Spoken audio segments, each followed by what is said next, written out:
Saludos amigos de los ayuntamientos. César, bienvenido. Jochi. Saludos Andrés, Buenas. saludos Jochi, saludos a todo el pueblo dominicano, ¿no verdad? Que todos los fines de semana nos honra con escucharnos. Y un saludo especial a Andrés Enríquez, el doctor Enríquez, sí, que ha estado ausente unas cuantas semanas aquí porque se está recuperando de algunas atenciones médicas que tenía pendiente. Y ya pronto lo veremos por aquí sí, dando la carpeta habitual. Lo bueno es que todo salió bien, ¿no verdad? Sí, el doctor está bien. Esperábamos. El doctor está bien.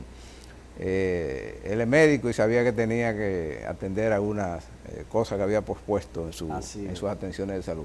Muy bien por él y nos alegramos que el doctor Enrique esté de vuelta pronto aquí en los ayuntamientos y los demás medios en los que él participa. Bueno, y introducir este programa recordándole a los amigos que nos siguen cada semana que la semana pasada concluíamos el segundo bloque de esta presentación diciéndole al país sobre el tema del fideicomiso que estaba comiéndose la opinión pública.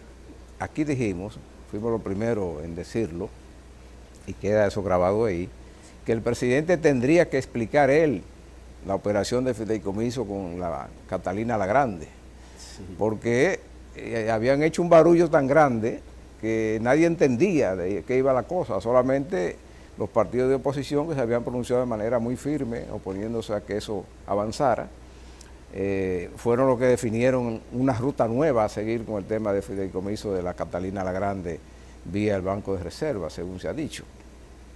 Y yo quiero poner un segmento de lo que dijimos la semana pasada, César, ¿qué te parece? Para que los amigos televidentes vean que nosotros dijimos, cuando salimos en emisión aquí, que fue el viernes, sábado y domingo, que sale la versión de fin de semana de los ayuntamientos, ya nosotros habíamos adelantado que era necesario que el presidente se pronunciara, porque de no hacerlo, no solamente fracasaría ese fideicomiso, sino que probablemente una serie de proyectos que tiene el gobierno, que necesitan consenso, también iban a perecer.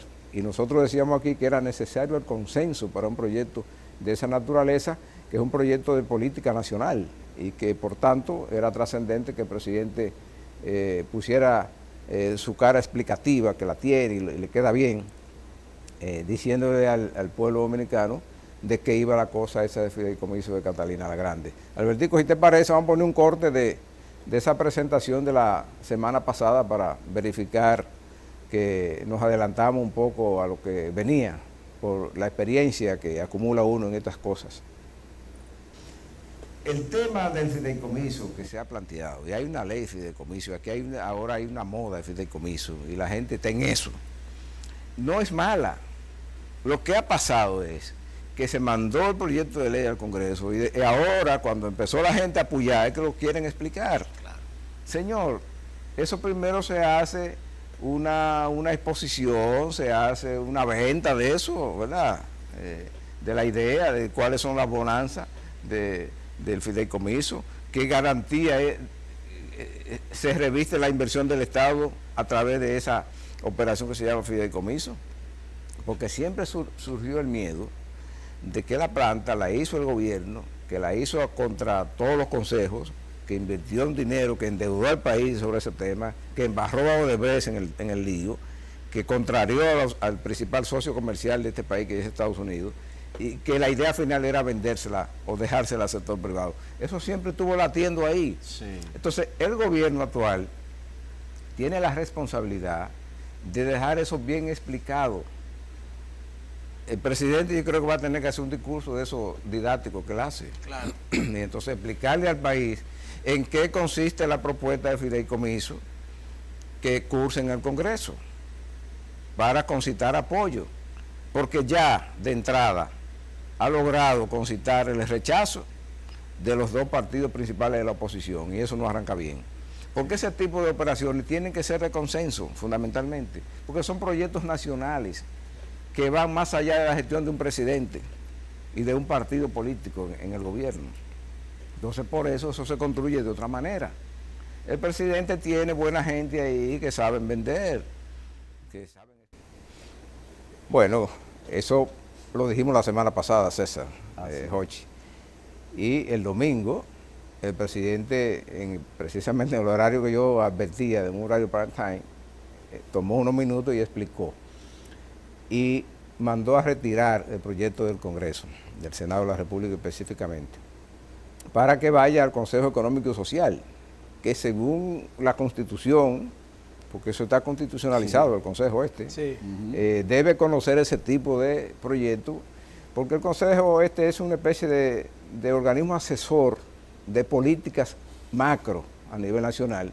No es que no es vinculante lo que decida, pero dadas las personalidades que convergen ahí, las instituciones que convergen ahí, se asume que cuando el Consejo Económico y Social se reúne, que debería llamarse ahora Agripino Núñez Collado eso, evalúan las cosas con un criterio, digamos, equidistante de los diferentes intereses que convergen en un proyecto como el de Catalina la Grande y su envidia que despierta en ciertos sectores económicos del país, que siempre han manifestado su interés de quedarse con eso. Y entonces, con el fideicomiso mal manejado, mal vendido, se abrían las puertas de par en par para que esa apropiación inadecuada de esa propiedad nacional pudiera suceder, tal como lo han diseñado la gente que tiene los intereses, César.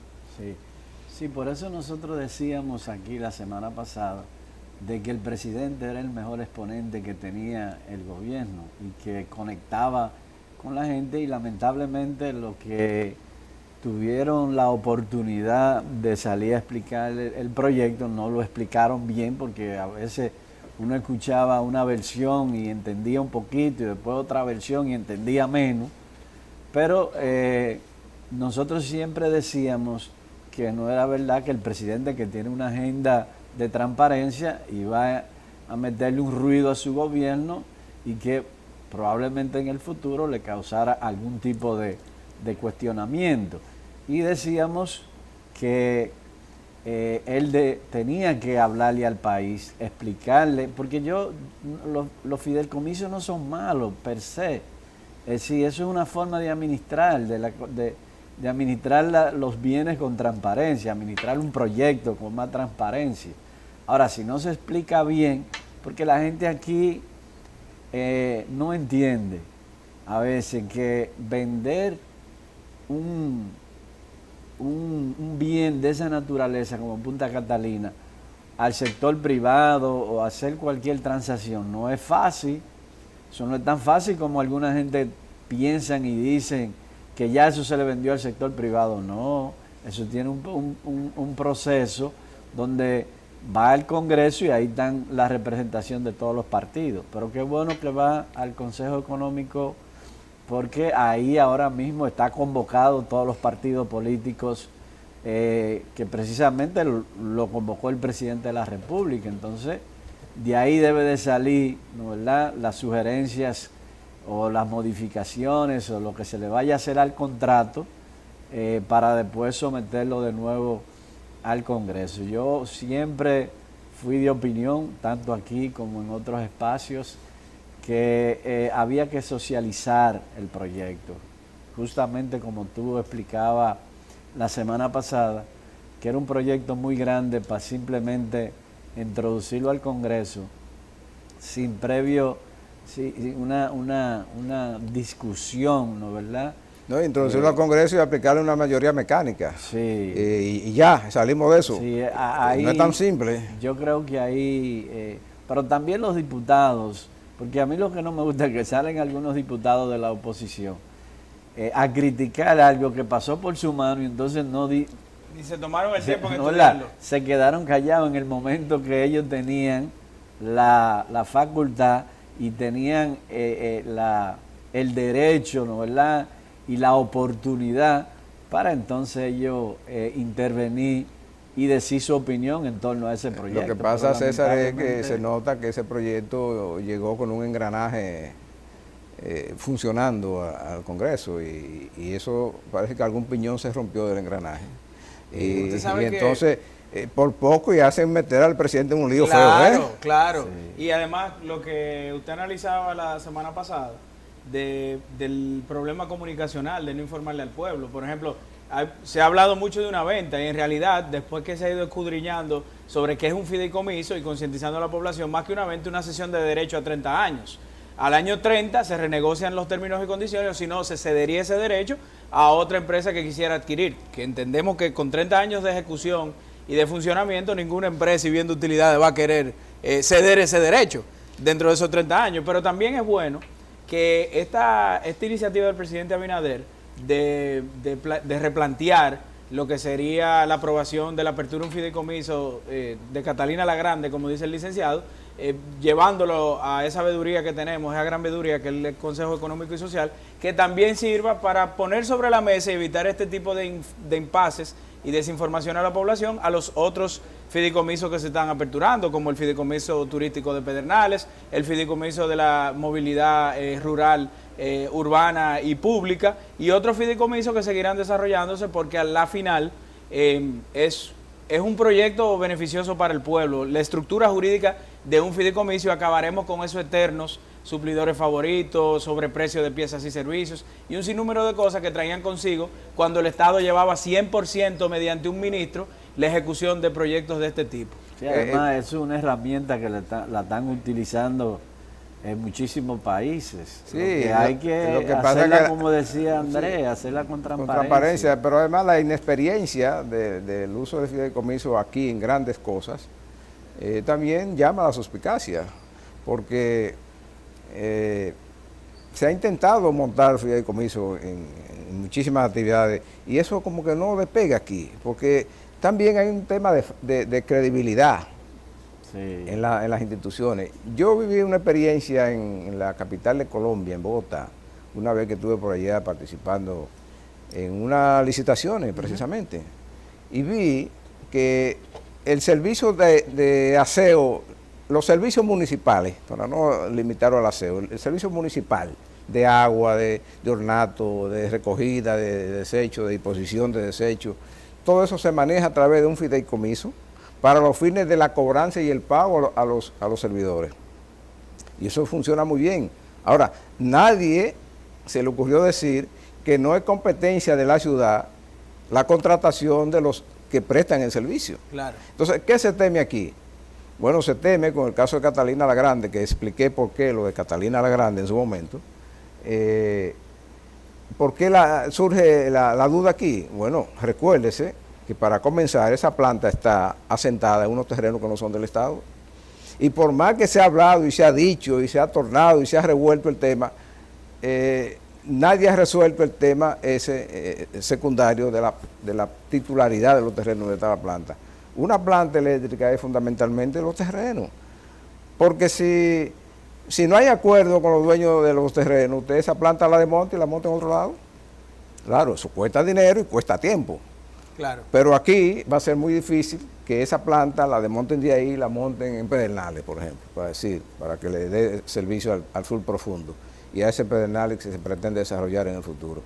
Entonces, el fideicomiso de Catalina la Grande debería incluir, definir la titularidad de la tierra, y si el dueño el gestor del fideicomiso va a ser el Banco de Reservas, que también se fortalezca la ley del Banco de Reservas, porque el Banco de Reserva tiene la posibilidad de buscar inversiones en el sector más allá del gobierno, son los sectores privados.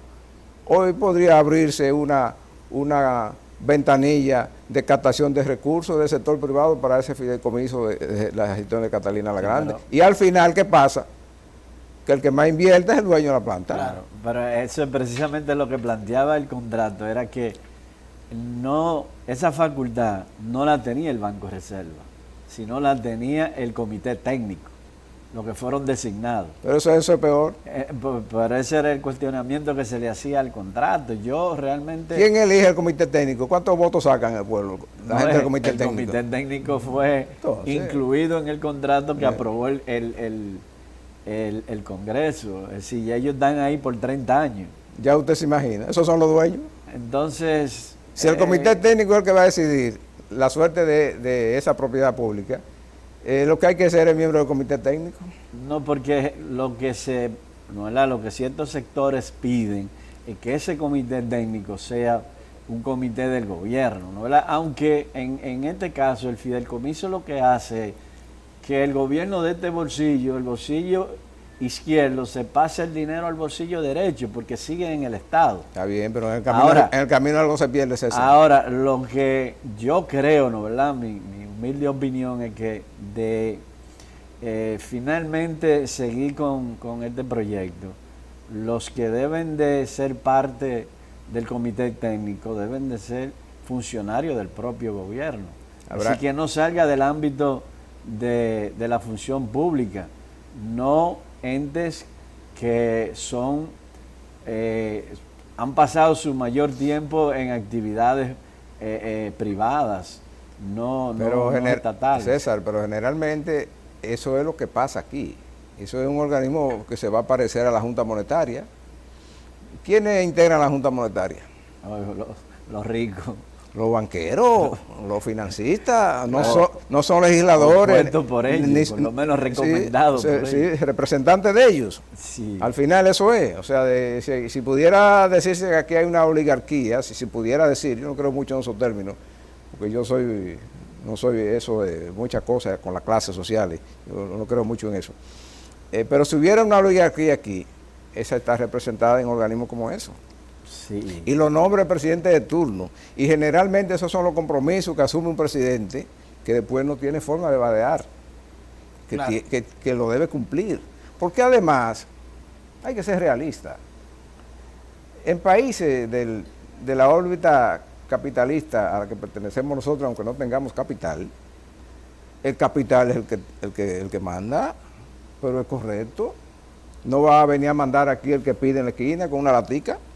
Sí. Sino el que crea riqueza, el que crea empleo, los capitanes de industria, como decía don Elito. El que reinvierte en el país. En definitiva son los que están en los organismos que rigen el país.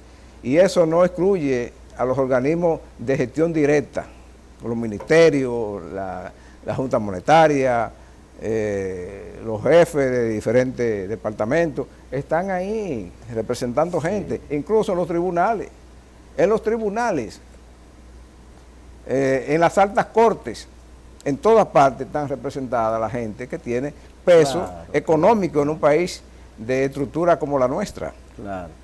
Lo que sí me gustó es que a raíz de ese afaire, el presidente de la República fue enfático en decir que en su administración no se va a traspasar ningún bien público al sector privado, que no se va a vender nada.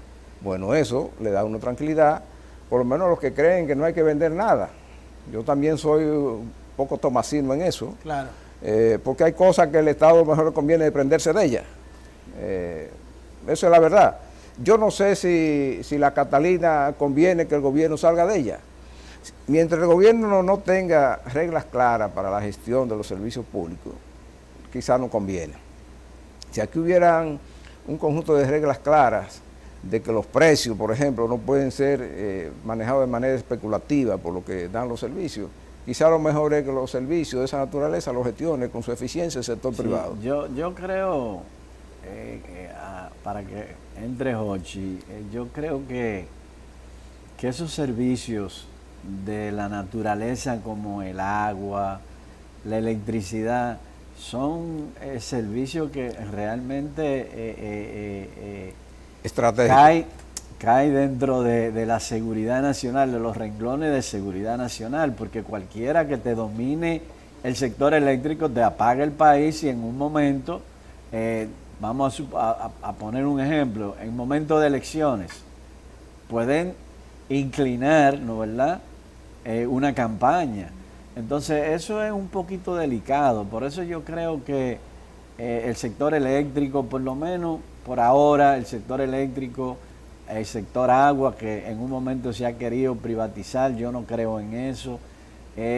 Sin embargo, fíjate que el fideicomiso que se hizo en la ley 225, que lo estableció la ley 225-20 de los residuos sólidos, ese es una fideicomiso que yo creo que es importante y oportuna, porque ahí sí es verdad que se necesitaba un buen manejo de los recursos y además el gobierno va a hacer el aporte para subsanar un problema que finalmente no es solamente ambiental, sino de salud. Entonces, hay fideicomisos, igual que el de República Vial, RD Vial. Yo creo que ese es un fideicomiso importante también, que lo único que hace, para que la gente sepa, es gestionar dineros por adelantado del Banco de Reserva, y el banco le va a ir descontando mensualmente las entradas que recibe los peajes. Pero así el gobierno tiene dinero para construir. Es decir, un dinero que yo voy a recibir en agosto, bueno, yo lo recibo en enero. Y entonces puedo construir la obra y mejorar las obras de infraestructura porque tengo el dinero por adelantado, aunque me cueste una comisión ese dinero. Yo creo que esas son fiduciarias importantes y necesarias. Yo ahí no tengo ningún inconveniente. Yo pienso que las fiducias no son pecaminosas, lo que hay que ser transparente con ella. Ahora hay gente que la han querido satanizar. Yo no creo en eso. Mira que el sector privado la está utilizando. Hay muchas constructoras que están yendo hacia el fideicomiso para hacer las obras de construcciones de apartamentos. Bueno, por ahí fue que comenzó a valorizarse el fideicomiso, fue por el sector construcción. ¿Por qué? Pero ahí es puramente privado. Sí, entonces eso deja la sospecha aparte. Claro, pero ¿qué es lo que hace el fideicomiso? Bueno, el constructor, todo el dinero llega allá y el constructor lo que hace es que le exige o le pide las necesidades que tiene para construir, y entonces tiene un administrador, una persona que... Eso es lo que es el fideicomiso, lo que le está administrando el proyecto. Y claro, cobra una comisión por esa administración, pero el comprador tiene una garantía, porque el dinero va al fideicomiso, no al constructor. Entonces hay una garantía que tiene el comprador de que el constructor no se va a ir con ese dinero, o no va a terminar la obra. O la va a sobrevaluar. O la va a sobrevaluar. El uso más racional del presupuesto. Entonces, ese es un buen instrumento para el sector privado en términos, en materia de construcción. Yo la veo, eso para mí es excelente, porque una protección al consumidor y al que compra un bien de esa naturaleza, que generalmente son bastante caros, y una propiedad... es garantía, da garantía. Sí. Lo que le expresaba de mi experiencia en Bogotá fue justamente eso, lo que daba garantía a los prestadores del servicio de que iban a recibir su pago. A tiempo. A tiempo. Sí. Porque aquí, ¿cuál es la experiencia con los servidores? Y cuando tú expresas el temor de si es un servicio estratégico, la electricidad o el agua, sobre todo la electricidad de la que estamos hablando, porque te dan un apagón. El apagón nunca es eléctrico. El apagón es económico y financiero, y lo llevan. Sí, porque si no pagan, te presionan cuando hay que presionarte. Pero el fideicomiso garantiza que se pagará. Sí. Que se pagará.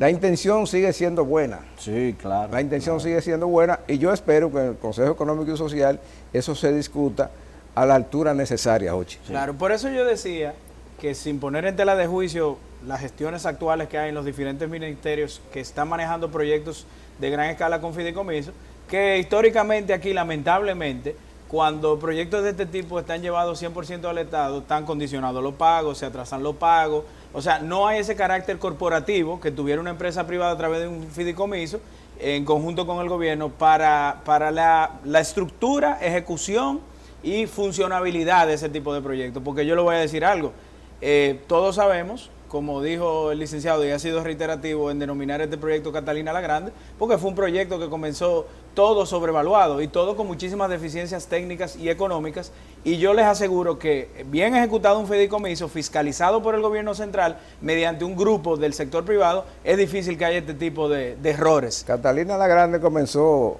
como un proyecto prostituido, y por eso yo le puse ese mote, por la referencia de la zarina rusa en su momento, que era muy contenta con sus carnes. Comenzó prostituida, y el fideicomiso podría honrarla, dependiendo cómo eso se lleve. Sí. Podría poner en tierra firme la propiedad pública, que es la planta esa, y la garantía del repago de la deuda en la que incurrimos para hacerla. La mega deuda. La mega deuda. Incluso un poco limpiar la escandalera que se dio en las adjudicaciones de los contratistas. Quizá el presidente Biden se olvide un poco del desaire que le hicieron aquí en su momento, que fue nombre de esa cosa también.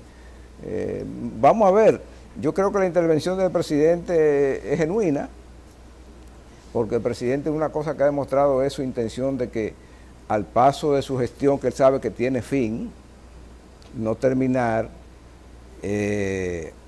con la sábana por un canto. Sí. Y la gente sabe lo que eso significa. Luis Abinader tiene mucho que cuidar. Va a salir de ahí un hombre joven que no va a tener los achaques de los viejos que se tienen que ir a acostar la cama y nadie se mete con ellos porque no dejan ni que pase el alguacil a verlo porque está tirado en una cama, ¿verdad? Claro. Abinader va a salir de ahí joven, un hombre de 60 años. Entonces Claro. tiene que cuidar su legado. Tiene que cuidar, más que su legado, tiene que cuidar su tranquilidad de él y de su familia. Pero además que... Entonces no puede permitir que los ineptos que están en ministerios como ese de minas y cosas de esas, les creen un lío del que no pueda salir después. Bien hecho, enhorabuena al presidente de su intervención. Claro. Que nosotros la adelantamos, no somos pitonizos, sino que veíamos venir el tema. Porque La el experiencia. presidente ha sido claro en una agenda de transparencia, entonces no es verdad que él se iba a meterle en una camisa de 11 varas, como dicen popularmente, ¿no verdad? Y yo creo en el presidente, yo creo que los proyectos que él presenta, mire, el fideicomiso es una herramienta excelente para administrar proyectos, ya eso ha quedado claro. Ahora, a mí lo que me preocupa, sí, que aquí hay mucha gente que están jugando a la política con ese tema, y eso sí es peligroso, porque si fuese en función de de defender los intereses nacionales, pues perfecto, para eso están los partidos políticos. Pero a veces uno ve que ese no es el interés en el fondo, sino que hay un interés político, ¿verdad?, por politizar un tema tan delicado como el tema Punta Catalina. Así que yo creo que el tema político hay que sacarlo, bueno, pero, y vamos a concentrarnos en el instrumento que tenemos, eso es correcto, y mejorarlo. Pero para los que viven de eso, y ese es su negocio, y esa es su actividad principal, es legítimo. Es legítimo. Si hay una pifia... Siempre van a buscarla para esa posición. El béisbol, que es nuestra pasión nacional, cuando el contrario comete un error, usted anota la carrera. Sí, pero... Entonces, lo que no puede hacer, oiga bien, lo que no puede hacer el que está en la defensa del FILE es cometer el error. Y fue un error de la gente del Ministerio de Energía y Minas introducir eso así a la cañona, ahí no explicarlo, cuando se sabe que se está en un tema delicado.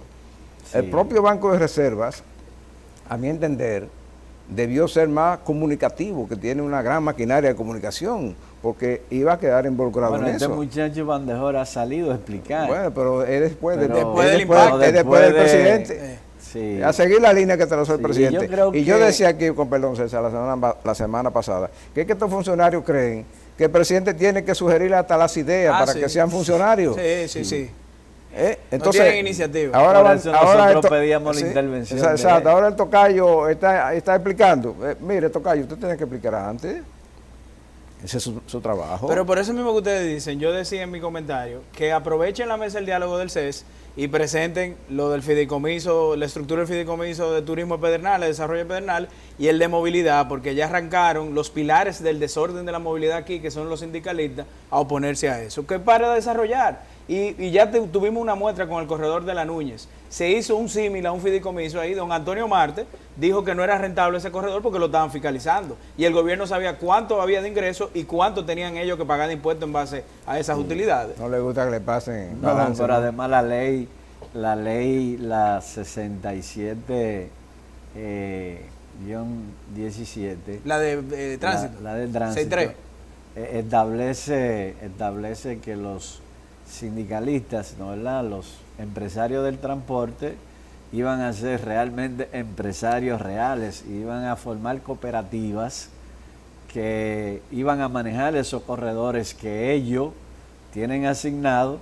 Como asociación sin fines de lucro. Y que porque ya se convierten en empresarios del transporte. Eso es lo que establece la ley. Ahora, la ley establecía que en un año se tenía que hacer las transformaciones, iniciar la transformación del sector transporte público. Sin embargo, del 17 aquí han pasado 5 años, el gobierno pasado prácticamente en ese sentido no hizo nada. Yo sí sé que tienen los sindicatos tienen sus empresas hechas, pero la verdad es que la transformación solamente se ha visto en la Núñez de Cáceres, porque el proyecto abarca el país entero y hay muchos corredores, porque los sindicalistas lo que son es manejadores de rutas, son operadores de ruta, pero no son dueños de la ruta.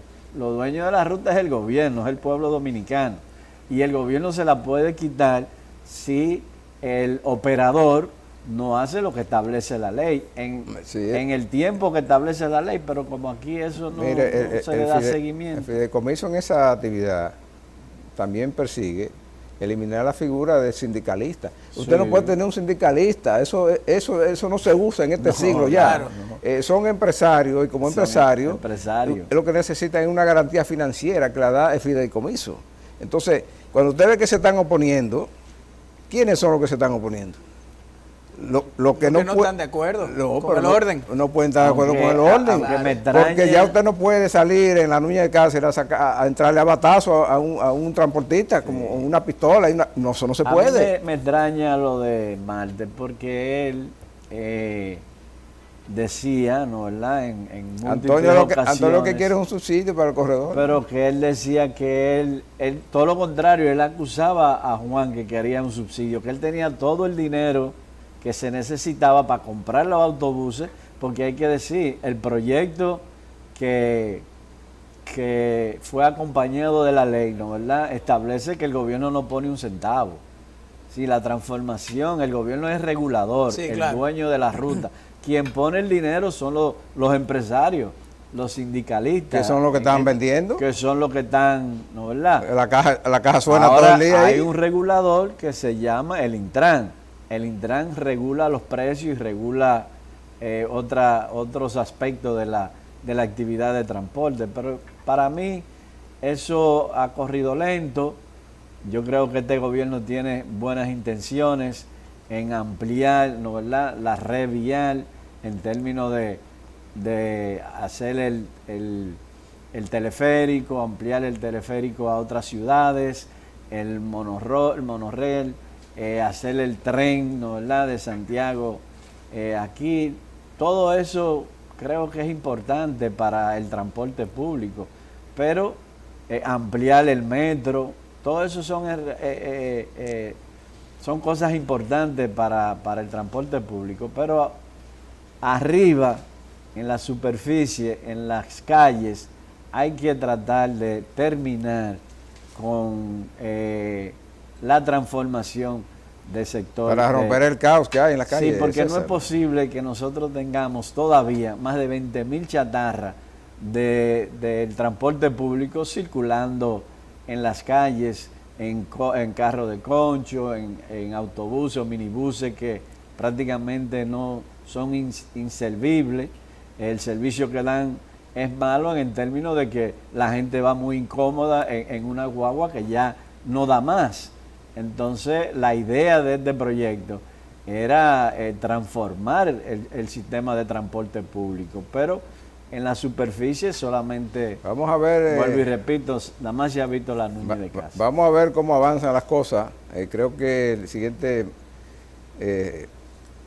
módulo de nosotros debería hablar del fideicomiso municipal para seguir la tónica de eso y sugerir algunas cosas que ahí podrían mejorar los servicios en nuestras diferentes ciudades. Vamos a una pausa.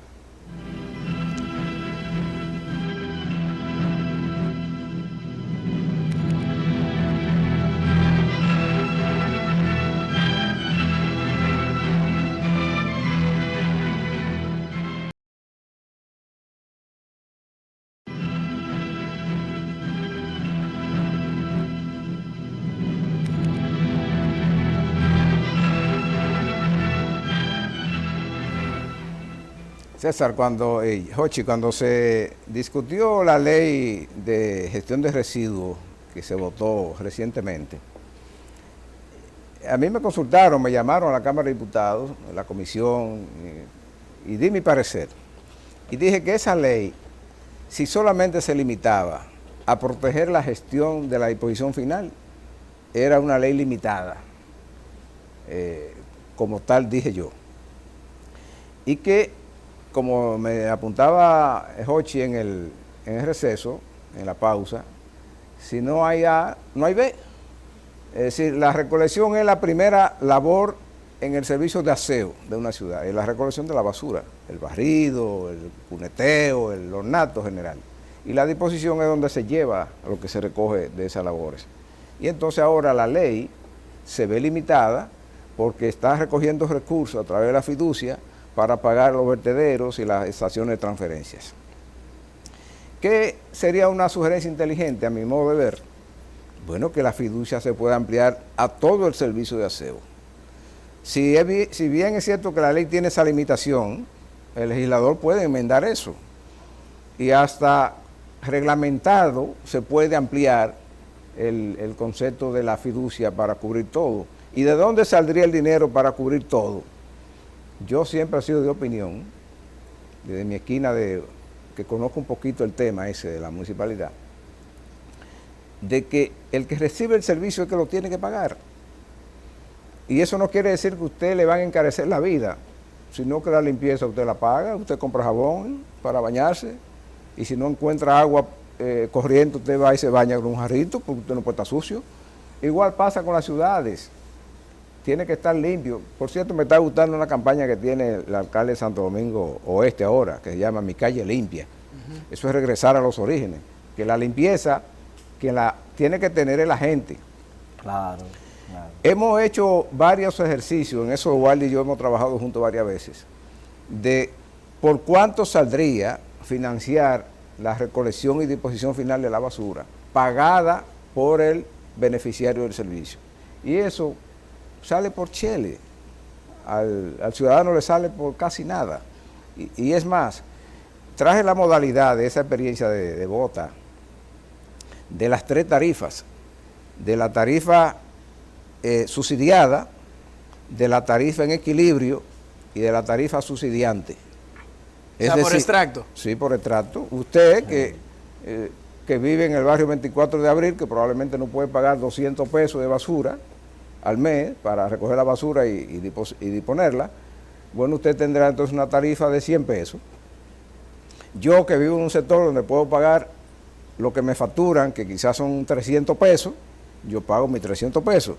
César, que vive en la torre qué sé yo qué por allá, que puede pagar un poco más, va a pagar lo que le toca y los 100 pesos que no puede pagar el que vive en el barrio 24. Y que produce más basura que el del estrato bajo. Sí. Eso es relativo. Bueno, sí, es verdad. Eso es relativo. Pero sí es cierto que César tiene un poder adquisitivo mayor y puede cubrir el déficit que se genera uno que no puede pagar. Y eso se da en el tema de la electricidad. Claro. Sí. Los que vivimos en cierto estrato urbano, que no sociales, pagamos una energía más cara que el que vive en un estrato socialmente deprimido. Entonces ya la experiencia está ahí. La fiducia, por tanto, podría alimentarse de una tarifa para residuos sólidos que cubra desde la recolección hasta la disposición final y que se cobre a través de las redes que tienen cobranza garantizada, verbigracia a la electricidad. Más adelante el agua, cuando eso se ponga fuerte, porque aquí el agua nadie la paga tampoco ahora, o muy poca gente la paga. Pero la electricidad la paga la gran mayoría, no todo el mundo, pero la gran mayoría. Y también la tarifa por manejo de residuos sólidos se puede ligar a la capacidad del que paga la luz. Ahí mismo se resuelve el problema. Como yo pago más, una tarifa más alta en electricidad que el del barrio deprimido, por ahí mismo va mi tarifa de electricidad y mi tarifa de gestión de residuos. Mira, y eso no es tan complicado. Yo tengo un estudio que trabajé, dediqué muchas horas a eso, que está disponible para ver eso y avanzar. Y eso sería, ¿verdad?, lo ideal, porque lamentablemente nosotros los dominicanos, ¿no? ¿Verdad? No nos acostumbramos a querer pagar los servicios. Solamente pagamos los servicios que nos pueden cortar, como es el teléfono, como es la luz, pero la basura no se puede dejar de recoger.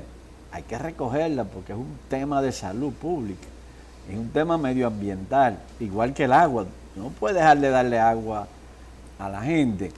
Entonces, yo recuerdo que en la última aumento de tarifa que yo participé en el ayuntamiento, se hizo con ese criterio. Del que menos podía, el sector más deprimido se le bajó a la mínima expresión.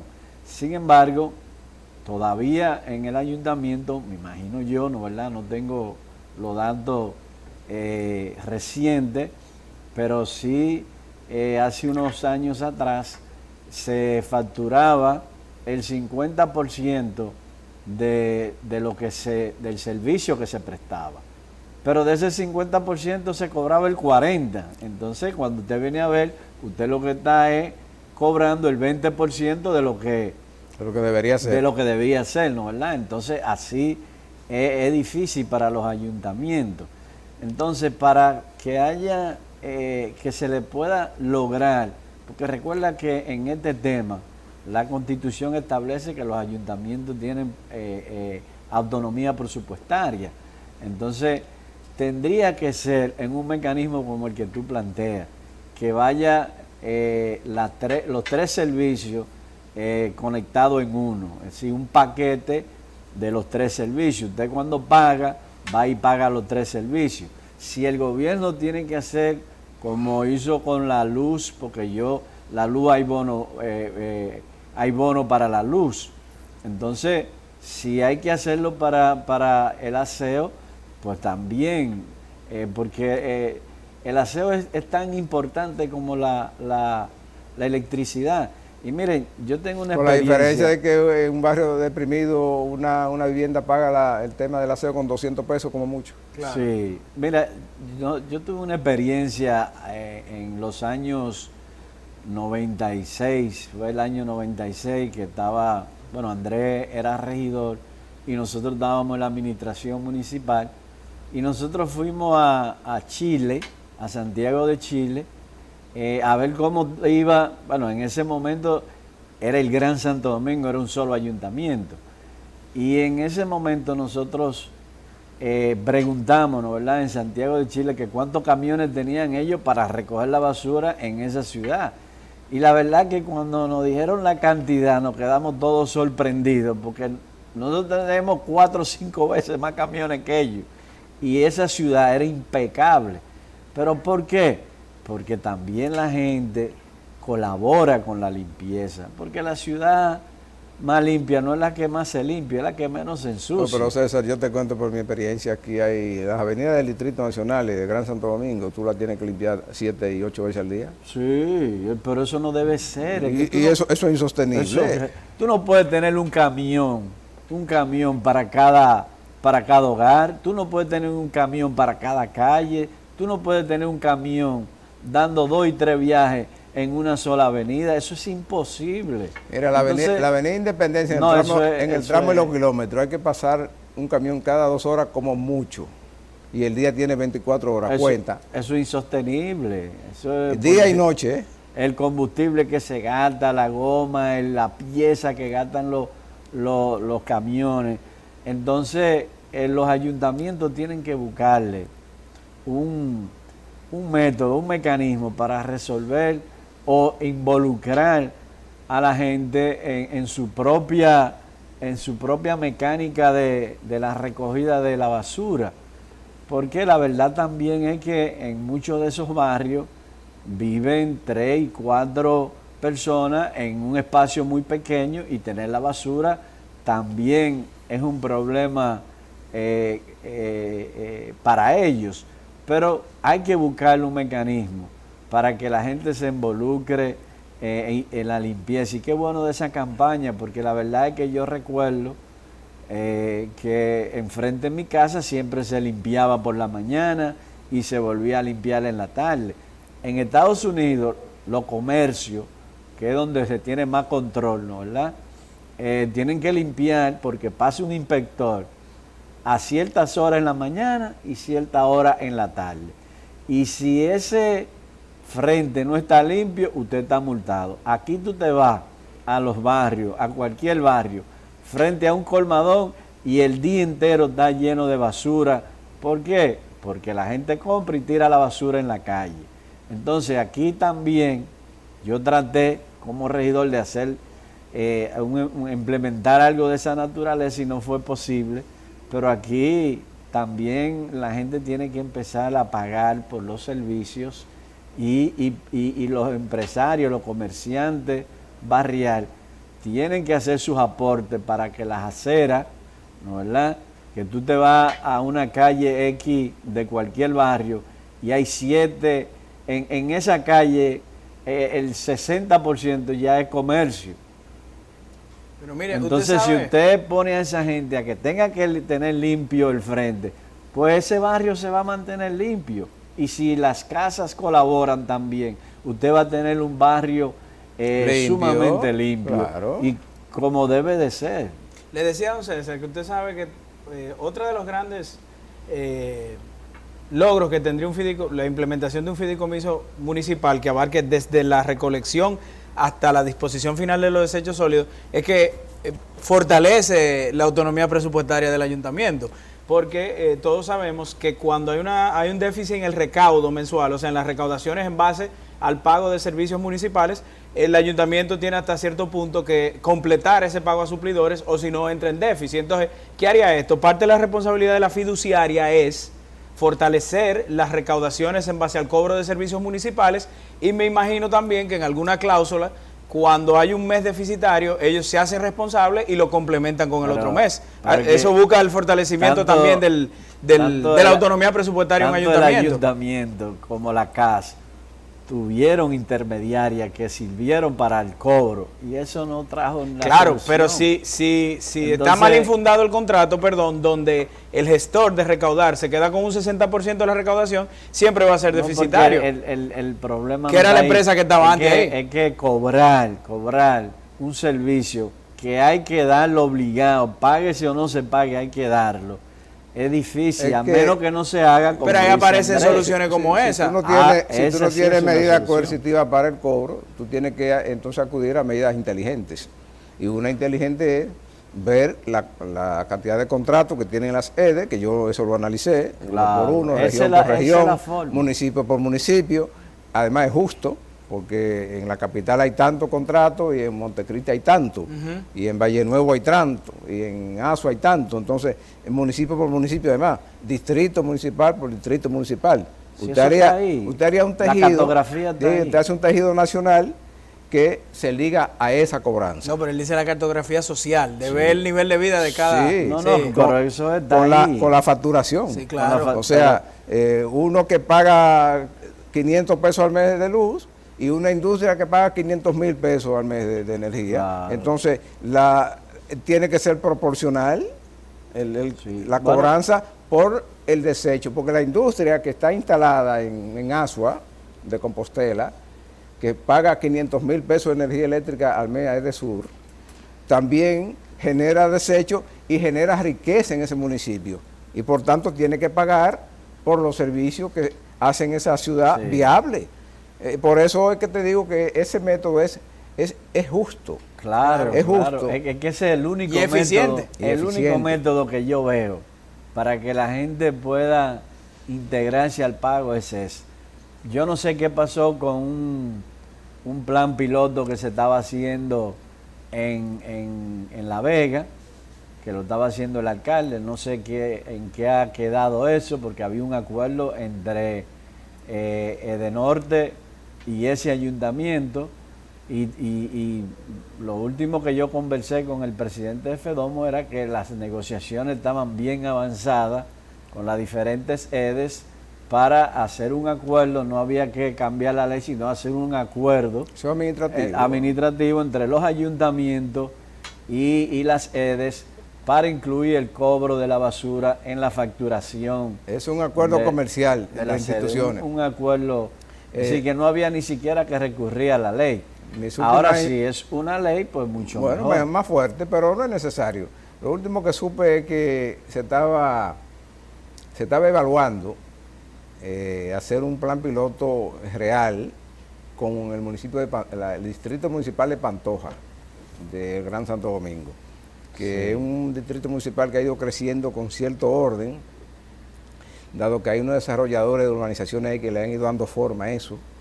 Hay industria, hay sectores de bajos ingresos, hay sectores de clase media, y quizá aparece algo de clase alta, pero sería escaso. Entonces, lo que hay que medir son lo que hacen mayoría, los industriales, los comerciantes y los sectores de clase media y sectores populares. Medido eso, no creo que haya muchos inconvenientes. Lo que falta es que alguna autoridad con capacidad y con la neurona en acción convenza al presidente de la conveniencia de eso. Y el presidente en eso es fácil de convencer, porque el presidente cree en las soluciones que son generales, porque lo conozco personalmente. Él cree en esas soluciones que abarcan a todo, que te compromete a limpiar el frente de tu casa a ti, al otro, porque eso va a dar limpieza general. Entonces creo que es el momento de que los gestores, los líderes del sector municipal terminen ese caso, agarren la ley esta de gestión de residuos, la pongan del tamaño que hay que ponerla y pongan al presidente a hacer las llamadas y las reuniones que son necesarias para esto. Veremos cómo van las cosas. La verdad que eso sería... en eso y otros temas, César. Eso sería un gran paso, sobre todo para el turismo, para el dominicano. Para organizarnos. Claro, yo prometo hablar con la gente de la mancomunidad para la semana que viene, para ver si eso ha avanzado en algo, y le tendremos datos sobre el tema cuando los ayuntamientos regresen la próxima semana.